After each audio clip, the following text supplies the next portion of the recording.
kerusakan yang besar, bencana yang besar. Alimun mutahaddiku, orang alim tapi jahat. Wa akbaru minhu jahilun mutanassiku, lebih parah lagi kerusakannya jahilun mutanassiku, orang jahil tapi rajin ibadah.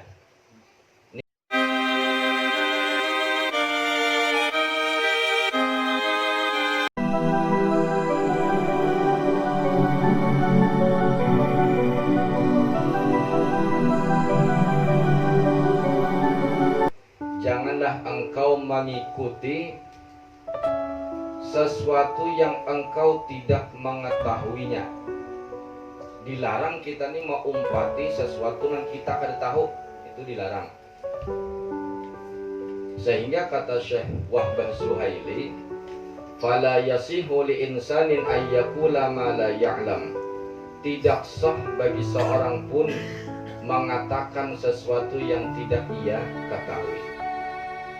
Umpamanya orang ini kada tahu bahwa kalimat Allahu Akbar itu adalah takbiratul ihram dan hukumnya rukun fardu. Lalu ia berucap Allahu Akbar, takuni orang kenapa ikan jadi berucap Allahu Akbar gitu. Aku dia melihat arwah abah, arwah kai sambayang pasti pemulanya Allahu Akbar, kada sampai Allah liman hamidah sidin. Nah ini kada berdasarkan pengetahuan tapi meniru. Umpamanya lah, nang Saikung ini kan mengisi soal ujian dengan pengetahuannya, ini sudah belajar diisinya, sakalinya sebelah sini meniru, mencontek, meneron jerupan martabura. Ketahuan oleh pengawas, maka hasil yang diisi oleh nang meniru ini dianggap kada rusak. Oh karena kalau diterima ini meniru. Kenapa jadi membaca Fatihah? Karena ini hukumnya fardu rukun. Nah setiap apa yang dikatakan oleh si manusia tidak sah apabila ia mengatakan hal tersebut tanpa ilmu pengetahuan. Nah ini pentingnya ilmu. Au ya'mala bima la ilma lahu bih, atau ia mengerjakan sesuatu yang tidak ada ilmu baginya. Nah, kenapa itu menjadi berandak di sini tangan? Jangan berjulur aja tangan nih, berulur aja. Ini sunat di sini. Kenapa itu menjadi di atas dada? Ini menurut Imam Ahmad bin Hambal, sembahyang babinian tangannya di atas dada. Ini mazhabnya Hambali. Nah, jadi mengada lelakian yang kayak ini antara pilihan kalau lelakian kan. Amunnya di kapusat sini bang, itu madhabnya Imam Malik. Nambu ulur itu bang, itu madhabnya Imam Abu Hanifah dalam satu riwayat. Jadi gawian kita nih kadang pambarang. Amun gawian nih pambarang, memasak pambarang, mengolah gangan pambarang, pasti masakan tersebut bukan nyaman. Ulah anak pambarang misalnya, kalau kadang ngarwanai si anaknya.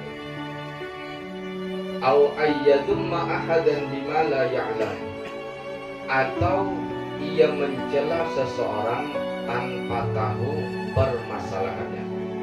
Umpamanya kita ini mendengar kabar bahwa orang ini kayak ini, lalu kita sambati, ternyata kabar nang sampai itu bohong, maka kita dihukumi berdosa karena mencela tanpa kenyataan. Nah, jadi ilmu ini penting. Sehingga setiap nabi dan rasul itu yang dibawanya pasti ilmu. Dan ilmu ini insya Allah membimbing seseorang kepada jalan yang benar.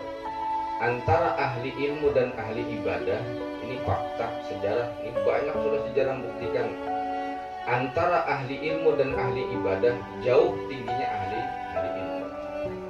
Sampai-sampai dikatakan, walaupun ini baitnya sindiran, bait syairnya ini fasadun kabirun alimun mutahaddiku wa akbaru minhu jahilun mutanassiku. Ini walaupun bait syairnya sindiran, tapi ini menunjukkan bahwa kualitas orang berilmu ini jauh kualitasnya dibanding orang ahli ibadah. Fasadun kabirun alimun mutahaddiku, kerusakan yang besar, bencana yang besar. Alimun mutahaddibu, orang alim tapi jahat. Pas wa akbaru minhu jahilun mutanasibu, lebih parah lagi kerusakannya jahilun mutanasibu, orang jahil tapi rajin ibadah. Ini kita buktikan dalam timbangan sejarah.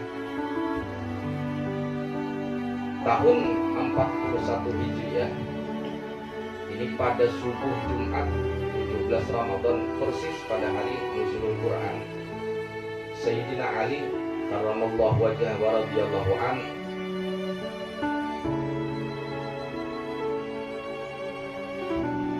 di bahasanya dibacok lah oleh Abdurrahman ibn Muljam. Abdurrahman ibn Muljam ini seorang ahli ibadah, orangnya hafiz Quran. Jadi hafal Quran belum tentu menjamin kebenaran. Karena musim kita ini musim-musim hafal Quran. Tahun ini tafsirannya ada tahu. Tahun ini asbabun nuzul kada tahu. Tahulah nasikh mansukh kada tahu. Bukan menghafal aja. Mbah baca terjemahnya kayak ini yang menyatakan. Nah, Abdurrahman bin Muljam ini selain ahli ibadah, hafal Quran, pemuasa orangnya. Cuma pemahamannya terhadap Quran ini kada sebaik ibadahnya. Dianggapnya Sayyidina Ali ini telah kafir. Alasannya, ketika Sayyidina Ali ini mengalah demi kebaikan umat, dianggap oleh Abdurrahman bin Muljam Sayyidina Ali ini kada memakai hukum Allah, maka berdalil Qurannya.